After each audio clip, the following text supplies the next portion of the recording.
자기야, 나 어제 어땠어? 너무너무 좋았어. 자기가 거기 그렇게 했잖아. 나 미치는 줄 알았어. 그렇지? 내가 얼마나 열심히 해준지 알지? 자기 그때 너무 좋았다고 했잖아. 그러게. 그땐 그랬는데 난 벌써 잊었어. 지난 건 잊어버려. 자기야, 오늘 밤에 할 것만 생각해. 알았어. 건데, 자긴 궁금하네. 자긴 어땠어? 난 미치겠어. 빨리 밤이 왔으면 좋겠어. 나도야.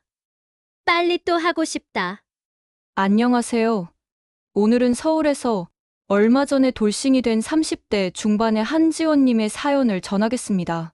한지원님은 사랑하는 남자인 전 남편과 결혼하였지만 얼마 되지 않은 결혼 생활에 이혼을 하였다고 합니다. 오늘은 어떤 사연이 있는지 알려드리겠습니다. 사연 전하기 전에 구독과 알림을 아직 하지 않으신 분은 꼭 설정 부탁드립니다. 그럼 오늘의 사연을 시작하겠습니다. 안녕하세요. 저는 서울 도봉구에서 살고 있는 30대 중반의 여성 한지원입니다. 저는 얼마 전 세상에서 가장 소중한 제 아버지를 하늘나라로 떠나보내야만 했습니다. 아버지는 오직 저 하나만을 바라보며 평생을 살아오신 분이었습니다. 어머니는 제가 고등학교 1학년이던 해 갑작스러운 교통사고로 세상을 떠나셨고, 그때부터 아버지는 홀로 저를 키우셨습니다. 어린 시절부터 아버지는 저에게 늘 따뜻한 사랑과 헌신을 아끼지 않으셨습니다. 학비가 부족해도 늘 제게 좋은 옷을 입혀주려 하셨고, 비 오는 날이면 버스 정류장에서 우산을 들고 저를 기다리셨던 그런 분이었습니다. 아버지는 세상에서 가장 다정하고 자상한 사람이었고, 그런 아버지를 보며 저는 늘 생각했습니다. 결혼을 하게 된다면 반드시 우리 아빠 같은 사람과 해야겠다. 고 생각하였습니다. 그리고 마침내 저는 제 인생에서 가장 큰 착각을 하게 되는 순간을 맞이합니다. 바로 제 남편을 만나게 되었던 순간이었죠. 남편과 저는 같은 회사에서 일했습니다. 남편은 저보다 3살 연상이었고 부드러운 말투와 친절한 성격 덕분에 회사에서도 인기가 많았습니다. 우리는 처음에는 그냥 회사 동료로서 가벼운 인사만 나누는 사이였습니다. 그런데 어느 날 남편이 저에게 먼저 다가와 말했습니다. 지원 씨, 혹시 이번 주말에 영화 보러 갈래요? 저는 예상치 못한 제안에 순간 당황했지만 왠지 모르게 그의 제안이 싫지 않았습니다. 남편은 항상 배려심이 깊고 저를 존중하는 듯한 태도를 보였기 때문입니다. 그렇게 우리는 자연스럽게 연인이 되었고 어느 순간 결혼을 약속하게 되었습니다. 제가 남편과 결혼을 결심하게 된 가장 큰 이유는 단 하나였습니다. 그가 저희 아버지를 닮아 있었기 때문입니다. 늘 다정한 말투로 저를 감싸주었고 저를 배려하는 모습이 너무도 따뜻했습니다. 저는 이 사람이면 평생을 함께해도 후회하지 않을 것 같다는 확신이 들었습니다. 그리고 결혼을 앞두고 남편이 처음으로 저희 집을 찾아와 아버지께 인사를 드렸습니다. 그날 저희 집 거실에서 남편은 진지한 얼굴로 아버지에게 큰절을 올리며 말했습니다. 아버님, 지원이를 이렇게 예쁘고 바르게 키워주셔서 정말 감사합니다. 저는 아직 부족한 게 많지만 누구보다 지원이를 행복하게 해줄 자신이 있습니다. 귀한 따님을 저에게 맡겨주셔서 정말 감사합니다. 그 순간 저는 마음 깊이 감동했습니다. 아버지께서도 이 사람을 보며 안심하시겠구나 싶었죠. 아버지는 남편의 손을 꼭 잡으며 말씀하셨습니다. 나는 바라는 거 없다. 우리 지원이 고생 안 시키고 행복하게 해주면 그걸로 충분하네. 박서방, 우리 지원이 잘 부탁하네. 그 말을 듣고 저는 더욱 남편에 대한 믿음을 굳게 가지게 되었습니다. 아, 나는 정말 좋은 사람과 결혼하는구나. 그리고 결혼식 날 아버지는 저를 보며 눈물을 흘리셨습니다. 우리 지원이가 이렇게 시집을 가는구나.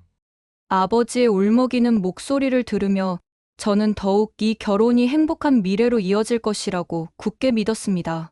하지만 그런 제 생각은 너무도 순진한 착각이었습니다. 그 행복했던 순간들은 결혼 후 얼마 지나지 않아 완전히 산산조각이 나버리고 말았습니다. 결혼한 지 불과 몇 개월 만에 저는 알게 되었습니다. 제가 남편과 그의 가족을 너무도 잘못 보았다는 사실을. 남편은 결혼 전과는 전혀 다른 사람이 되어갔습니다. 그토록 자상하고 다정했던 남편은 점점 날카로워졌고 제게 짜증을 내기 시작했습니다. 그리고 남편의 가족, 시댁 식구들 또한 저에게 날카로운 이빨을 드러내기 시작했습니다. 처음에는 사소한 요구였습니다. 지원아, 너희 월급 들어왔지? 50만 원만 보내라. 그러더니 점점 도가 지나친 요구가 쏟아졌습니다. 생활비는 생활비고 우리 가족이잖아. 필요하면 그때그때 돈을 더 보내야 하지 않겠니? 제가 거절하자 시어머니는 노골적으로 저를 비난하기 시작했습니다. 내가 우리 아들 뻔돈에서 달라는 돈도 안 주는 게 말이 되냐? 저는 그제야 깨달았습니다. 이 사람들은 처음부터 저를 가족으로 받아들일 생각이 없었다는 것을, 그저 남편의 돈을 손쉽게 가져갈 수 있는 도구로만 생각하고 있었다는 것을. 그럼에도 저는 여전히 남편만큼은 저를 지켜줄 거라 믿었습니다. 하지만 믿었던 남편 역시 점점 저에게 실망만 안겨주었습니다. 결혼한 지 3년이 지나자 남편은 완전히 딴 사람이 되어버렸습니다. 그가 감추고 있던 본성이 서서히 드러나기 시작했죠. 어느 날 저녁을 차려주자 남편이 짜증을 내며 말했습니다. 매일 똑같은 반찬이나 주고 내가 순두부찌개 싫어하는 거 당신 몰라서 자꾸 해주는 거야? 그 순간 저는 머릿속이 하얘졌습니다. 이 사람이 정말 내가 사랑했던 그 사람이 맞을까? 남편은 점점 집에서 말도 하지 않았고 저에게 무심해졌습니다. 그렇게 우리 부부의 관계는 점점 깊은 수렁으로 빠져들기 시작했습니다. 하지만 저는 이 모든 것이 아직 최악은 아니었다는 걸 그때는 몰랐습니다. 그저 남편이 일 때문에 예민해진 거라 생각했으니까요. 그러나 저는 곧 알게 됩니다. 이 모든 게 단순한 신경질이나 피로 때문이 아니었다는 것을. 그에게는 숨겨둔 비밀이 있었고 저는 곧 그 진실과 마주하게 될 것입니다. 그리고 그것은 제 인생을 완전히 뒤바꾸어 놓는 사건의 시작이었습니다. 여러분, 사람은요, 결혼을 하면 함께하는 시간이 많아질수록 서로에 대해 더 깊이 알게 된다고 하죠. 저 역시 남편과의 결혼 생활이 길어질수록이 사람에 대해 더 많이 알게 되었습니다. 그런데 문제는 제가 알게 된 것은 행복이 아니라 절망뿐이었다는 것입니다. 결혼 초반 남편과 저는 분명히 서로를 사랑했습니다. 남편은 저에게 늘 다정했고 저를 힘들게 하지 않으려 했습니다. 하지만 시간이 지나면서 남편은 점점 딴 사람처럼 변해갔습니다. 하루는 남편이 퇴근하고 돌아왔을 때의 일입니다. 저는 하루 종일 회사에서 피곤한 몸을 이끌고 돌아와 남편을 위해 정성껏 저녁을 차려두었습니다. 밥상에는 남편이 좋아하던 반찬들, 그리고 따끈한 순두부찌개가 올려져 있었죠. 그런데 남편은 식탁을 보자마자 한숨을 내쉬며 얼굴을 찡그렸습니다. 또 순두부찌개야? 나 이거 싫어하는 거 몰라? 그 순간 저는 멍해졌습니다. 그도 그럴 것이 남편은 연애할 때만 해도 순두부찌개를 그렇게 좋아했었습니다. 제가 순두부찌개를 끓이면 이거 내가 제일 좋아하는 건데. 하면서 숟가락을 들던 사람이었습니다. 그런데 이제 와서 싫다고요? 그럼 그냥 먹지 마. 제가 지친 목소리로 그렇게 말하자 남편은 갑자기 소리를 버럭 질렀습니다. 내가 매일 똑같은 반찬 먹는 것도 지겹고 매일 똑같은 얼굴 보는 것도 지겨워. 저는 그 말을 듣는 순간 제 심장이 철렁 내려앉은 기분이었습니다. 지겨워? 제가 믿고 사랑하고 앞으로 평생을 함께하려 했던 남편이 제 얼굴을 보면서 지겹다고 말하다니요. 그럼 내가 밥을 해 먹어. 저는 그 자리에서 젓가락을 내려놓고 자리에서 일어났습니다. 그러자 남편이 당황한 듯 저를 붙잡았습니다. 아니, 내가 그냥 한 말인데 왜 그렇게 기분 나빠해? 부부끼리 각방 쓰는 건 안 된다고. 내가 잘못했어. 하지만 저는 이미 남편에게서 애정이 아닌 불편함만 느껴지기 시작했습니다. 이제 이 남자는 저에게 따뜻함이 아니라 짜증만을 내고 있었습니다. 결혼 전 저를 그렇게 아끼던 사람이 맞나 싶을 정도로요. 하지만 이 모든 게 최악의 시작에 불과했다는 걸 저는 몰랐습니다. 이후 남편의 행동은 점점 심해졌습니다. 말끝마다 저를 무시하고 제가 무슨 말을 하면 한숨을 쉬며 대꾸하는 일도 많아졌죠. 그러던 어느 날 남편의 가족들이 저를 향해 본격적으로 본색을 드러냈습니다.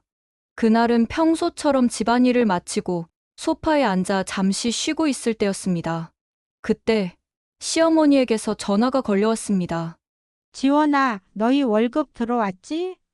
그 말에 저는 순간 뜨악했습니다. 월급이 들어왔는지 안 들어왔는지를 시어머니가 왜 묻는 걸까요? 네, 들어오긴 했는데 왜요, 어머니? 그러자 시어머니는 마치 기다렸다는 듯이 말을 덧붙였습니다. 내가 요즘 다리가 너무 아파서 말이다. 발 마사지기를 하나 사려고 하는데 너희 생활비랑 별개로 50만 원만 내 통장으로 보내거라. 저는 그 말을 듣는 순간 제 귀를 의심했습니다. 어머니, 생활비는 이미 보내드렸잖아요. 그리고 아버님도 아직 일하시잖아요. 그 돈에서 쓰시면 되지 않을까요? 그러자 시어머니는 제가 말이 끝나기도 전에 한숨을 내쉬며 짜증을 냈습니다. 아이고, 너는 식구들이 부탁하는 것도 못 들어주냐? 생활비는 생활비고 필요한 게 생기면 또 줘야 하는 거지. 그 말을 듣는 순간 제 안에서 무언가 부러지는 듯한 느낌이 들었습니다. 이 집은 원래 이랬던 걸까? 결혼 전에는 저에게 그렇게 다정하고 잘해주던 분들이었는데 결혼하자마자 이렇게 변할 수가 있는 걸까요? 저는 최대한 냉정한 목소리로 말했습니다. 어머니, 죄송하지만 앞으로 이런 부탁은 안 하셨으면 좋겠어요. 저희도 아이 계획도 있고 노후도 준비해야 해서요. 그렇게 정중히 말하고 전화를 끊었습니다. 하지만 저는 그때 직감했습니다. 이 집안 사람들에게 기대하면 안 되겠구나. 그 후로도 남편과 시댁의 압박은 계속되었습니다. 하지만 저는 여전히 남편을 믿고 싶었습니다. 그래도 내 남편인데 결혼 전에는 그렇게 따뜻했던 사람인데 그렇게 애써 버티고 있던 어느 날 저에게 믿을 수 없는 충격적인 일이 벌어졌습니다. 그날은 회사에서 야근을 마치고 한밤중에 집으로 돌아온 날이었습니다. 거실 불이 꺼져 있길래 조용히 방문을 열고 안방으로 들어갔죠. 그런데 남편이 방 안에서 전화를 하고 있었습니다. 그런데 그 통화 내용이 자기야, 나 어제 어땠어? 나 열심히 해줬잖아. 자기, 너무 좋았다고 했잖아. 알았어. 건데, 자긴 궁금하네. 난 미치겠어. 빨리 밤이 왔으면 좋겠어. 나도야. 뭐라고? 우리 집사람? 걔는 그냥 같이 사는 여자일 뿐이지. 나한테 여자로 보이는 건 오직 자기뿐이야. 그 순간 제 심장이 쿵하고 내려앉았습니다. 이게 무슨 말이야? 같이 사는 여자일 뿐! 저는 순간적으로 손이 떨렸습니다. 눈물이 뚝뚝 떨어졌습니다. 이제야 확신이 들었습니다.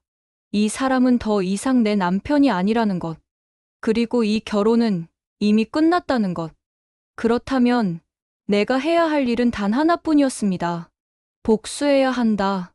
그 순간 저는 눈물을 닦고 천천히 방을 나섰습니다. 그의 배신을 목격한 이상 나는 절대로 이대로 끝낼 수 없었습니다. 여러분, 사랑하는 사람에게 배신당한 적 있으신가요? 믿고 의지했던 사람의 뒷모습이 완전히 낯선 얼굴로 느껴진 적이 있으신가요? 저는 그날 제 남편의 목소리를 듣고서야 제 옆에 있는 남자가 완전히 다른 사람이라는 것을 깨달았습니다. 그렇게 음란한 말들, 내 귀를 의심하고 또 의심했습니다. 나한테 여자로 보이는 건 자기뿐이야. 내 집사람? 그냥 같이 사는 여자일 뿐이지. 그 말을 듣는 순간 저는 깨달았습니다. 지금까지 그를 붙잡고 있었던 것은 사랑도 신뢰도 아니었습니다. 그저 내가 했던 결혼을 실패로 만들고 싶지 않다는 미련뿐이었다는 것. 그 남자는 이미 오래전부터 다른 여자를 사랑하고 있었던 것입니다. 그날 밤 저는 방문을 조용히 닫았습니다. 남편이 전화를 끝내고 나와도 저는 아무 말도 하지 않았습니다. 하지만 마음속에서는 이미 복수의 칼날을 가는 중이었습니다. 며칠 후 남편은 평소처럼 저를 무시하며 출근 준비를 하고 있었습니다. 저도 아무렇지 않은 척 행동했죠. 그리고 인터넷을 뒤져 흥신소를 찾았습니다. 그리고 그곳에 내연녀를 찾아달라고 부탁하였습니다. 그러나 그날 저녁 시댁에서 걸려온 전화 한 통이 제 분노를 완전히 폭발시키는 결정적인 계기가 되었습니다. 그날은 아버지의 병세가 심해져 간병을 위해 회사에 휴직계를 낸 날이었습니다.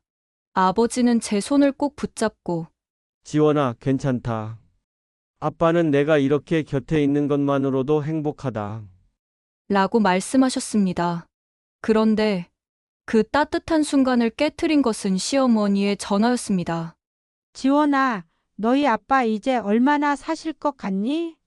그 순간 저는 귀를 의심했습니다.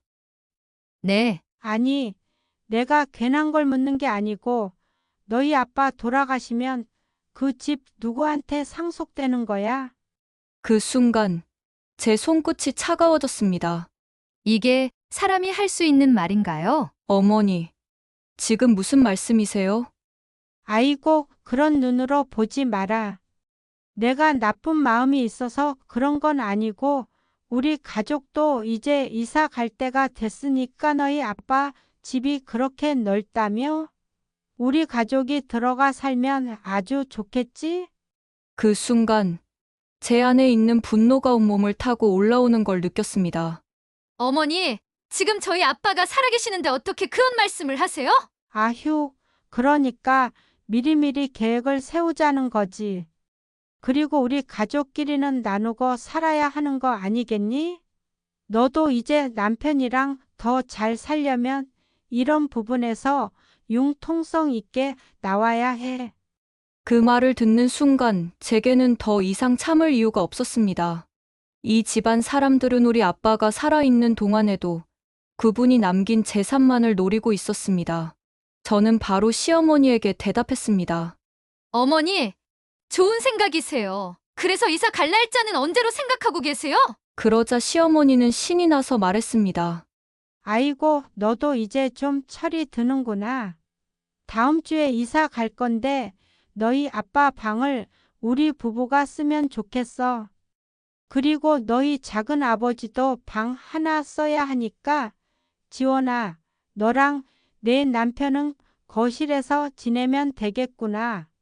그 순간 제 입꼬리가 저도 모르게 올라갔습니다. 네, 알겠습니다. 어머니, 제가 이사 날 꼭 알려드릴게요. 그렇게 통화를 끊고 저는 바로 탐정사무소로 전화를 걸었습니다.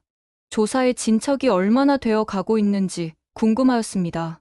그동안 남편이 집에 늦게 들어오고 어떤 년이랑 같이 있었는지 확실히 알아야 했습니다. 며칠 후 저는 드디어 남편의 외도 증거를 손에 쥐게 되었습니다. 남편은 평일 낮에 호텔에서 다른 여자와 만나고 있었고 그 여자는 회사의 신입 여직원이었습니다. 그들은 호텔에서 함께 있는 사진을 찍혔고 손을 잡고 거리에서 데이트하는 모습까지 모두 촬영되었습니다. 저는 그날 밤 남편이 퇴근해 집에 들어오자마자 아무렇지 않은 척 물었습니다. 여보, 오늘 회사에서 일 많았어? 남편은 대수롭지 않게 대답했습니다. 응, 바빴어. 아, 그렇구나. 오늘 점심은 누구랑 먹었어? 남편은 잠시 멈칫하더니 회사 사람들하고 간단히 먹었지. 라고 대답했습니다. 그 순간 저는 남편이 내 눈을 똑바로 못 쳐다본다는 걸 알아챘습니다. 저는 웃으며 대답했습니다. 그렇구나. 당신이랑 같이 점심 먹었던 사람이 여자 아니야? 그러면서 테이블 위에 호텔에서 찍힌 사진을 던졌습니다. 그 순간 남편의 얼굴이 순식간에 하얗게 질려버렸습니다. 이게 뭐야? 당신이 사랑하는 여자랑 점심도 먹고 호텔도 가고 얼마나 좋았어? 내가 몰랐을 것 같아? 남편은 순간 당황하며 말도 제대로 하지 못했습니다. 여보, 그게 아니라. 그게 아니긴 뭐가 아니야. 당신 지금 제대로 걸렸어. 그날 남편은 저에게 무릎을 꿇고 빌었습니다. 여보, 제발 한 번만 용서해줘. 내가 실수했어. 정말 잠깐 한눈 팔았을 뿐이야. 우린 그래도 부부잖아. 하지만 저는 이미 마음을 굳혔습니다. 당신이 한눈 판 게 한 번일까? 아니면 오래전부터였을까? 남편은 입을 다물었습니다. 그 순간 저는 그에게 마지막 선물을 주기로 했습니다. 괜찮아. 이혼은 천천히 할 테니까. 남편은 그 말을 듣는 순간 불길한 예감을 느낀 듯 저를 쳐다보았습니다. 며칠 후 시어머니에게 전화가 와서 이사 날짜를 정했다고 하였습니다. 그래서 저는 아버지의 집 주소를 알려드렸습니다. 물론 가짜 주소입니다. 여러분, 사람이 가장 후회할 때는 언제일까요? 바로 자신이 했던 잘못이 돌이킬 수 없는 결과를 불러왔을 때입니다. 여러분 꼭 아셔야 할 것이 있습니다. 바람은 한 번도 피우지 않은 사람은 있어도 한 번만 피우는 사람은 절대 없다는 것입니다. 남편과 시댁 식구들은 아직 모르고 있었습니다. 그들이 나에게 저지른 악행이 얼마나 치명적인 대가를 부르게 될지. 하지만 이제 나는 그들에게 그 대가를 치르게 할 것입니다. 내가 받은 상처와 배신, 그리고 아버지께서 겪으셨던 그 모멸감을 그들이 온몸으로 느끼게 만들 것입니다. 이사 날짜가 되자 시댁 식구들은 짐을 한가득 실은 트럭을 끌고 신나게 새로운 보금자리로 향했습니다. 그들은 새로 이사 갈 집에서 편안하고 안락한 삶을 꿈꾸고 있었겠죠. 마치 모든 것이 자기들 것인 양. 하지만 그들의 꿈은 그 집 대문 앞에서 처참히 무너지고 말았습니다. 트럭에서 내려 현관문을 열려던 순간 상간녀의 부모가 집 밖으로 뛰쳐나왔습니다. 당신들 대체 누구야? 여기가 어디라고? 마음대로 들어와! 순식간에 고성이 오가고 이곳이 자기들이 이사 올 집이 아니라는 걸 알게 된 시어머니와 시댁 식구들은 그 자리에서 얼어붙고 말았습니다. 그 순간 시어머니는 핸드폰을 꺼내 저에게 전화를 걸었습니다. 그녀의 목소리는 이미 반쯤 미쳐 있었습니다. 너가 주소를 잘못 알려줬어. 내가 엉뚱한 곳으로 와 버린 것 같아. 어머니 그 주소가 맞아요. 지금 계신 그 집이 맞아요. 지원아, 너 지금 무슨 말을 하고 있는 거니? 여긴 아니라니까. 저는 태연하게 웃으며 대답했습니다. 어머니, 무슨 말씀이세요? 걔가 알려드린 집이 바로 어머니 며느리 될 사람 집인데요? 네, 내가 대체 무슨 말 하는 거야? 아, 어머니 모르셨어요?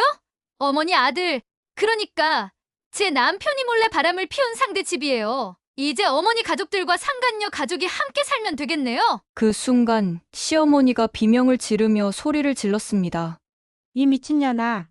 내가 감히 우리 가족을 이렇게 망쳐? 저를 망친 건 어머니, 아들이 먼저였잖아요? 우리 아빠 아프실 때, 바람 피우고 제가 힘들어할 때 저를 모질게 내쳤던 건 누구였는데요? 그녀는 아무 말도 하지 못했습니다.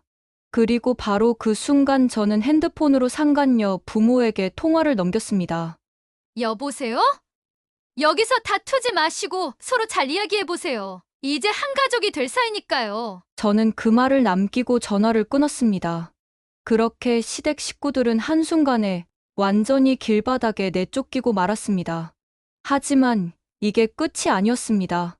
저는 곧 바로 남편의 불륜 증거들을 들고 변호사 사무실을 찾았습니다. 그리고 이혼 소송과 재산분할 및 위자료 청구를 하였습니다. 물론 상간녀에게 위자료를 청구하였습니다. 한참이 지난 후 남편은 이 모든 상황이 자신 때문에 벌어졌다는 걸 깨닫고 저를 찾아왔습니다. 저를 찾아온 그는 완전히 망가진 모습이었습니다. 눈은 퀭하게 꺼져 있었고 옷차림도 엉망이었습니다.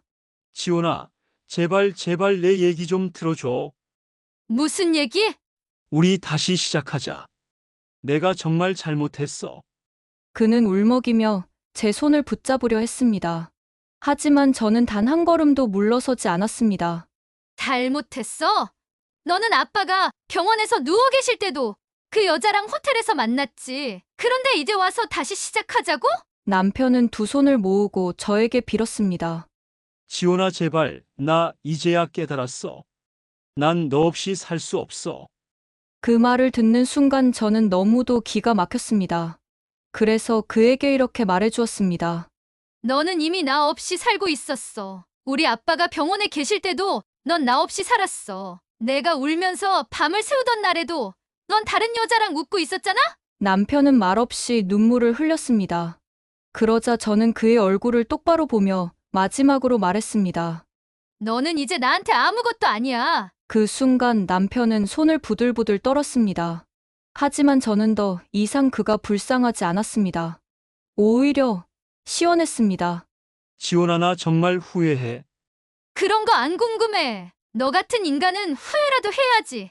그렇게 저는 남편과 완전히 끝을 맺었습니다. 그리고 저는 제 아버지의 집으로 돌아갔습니다. 아버지가 남기신 집에서 천천히 하나씩 유품을 정리하며 그분의 온기를 다시금 되새겼습니다. 아빠, 저 다 정리했어요. 이제야 아빠가 원하시던 대로 저도 새 출발을 하려고 해요. 저는 창밖을 바라보며 아버지가 제 옆에 서 있는 듯한 착각이 들었습니다. 그리고 그제야 눈물이 흘러내렸습니다.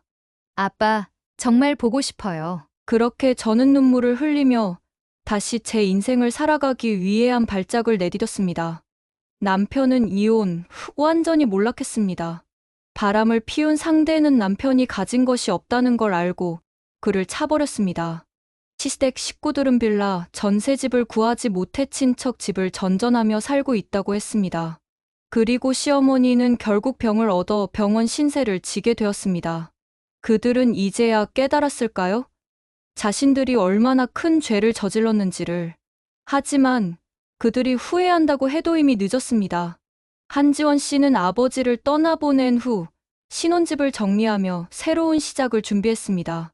그곳에는 남편과의 좋지 않은 기억들이 남아 있었기에 그녀는 가구와 물건들을 하나씩 정리하며 마음의 짐을 덜어냈습니다. 어린 시절을 보냈던 아버지의 집으로 돌아온 지원 씨는 그곳에서 아버지의 따뜻한 추억을 떠올리며 새로운 삶을 계획했습니다. 그녀는 앞으로 어떤 삶을 살아갈지 고민하며 차분히 미래를 설계했습니다. 한편 남편과 시댁은 위자료와 재산 분할로 인해 경제적으로 큰 어려움을 겪게 되었습니다. 시어머니는 최장한 판정을 받아 투병 생활을 시작했고 남편은 절망 속에서 살아갔습니다. 그는 다시 지원 씨에게 매달렸지만 그녀는 냉정하게 거절했습니다. 지원 씨는 과거의 아픔을 딛고 자신의 삶을 찾아가는 여정을 시작했습니다. 그녀는 아버지의 집에서 새로운 꿈을 꾸며 스스로의 행복을 위해 한 걸음씩 나아갔습니다. 오늘의 사연 어떠셨나요? 재미있으셨다면 구독과 좋아요, 알림 설정 부탁드립니다. 구독 설정은 여러분들이 더욱더 재미있는 사연을 들으시는데 도움이 됩니다. 그럼 다음에 만날 때까지 안녕하세요. 감사합니다.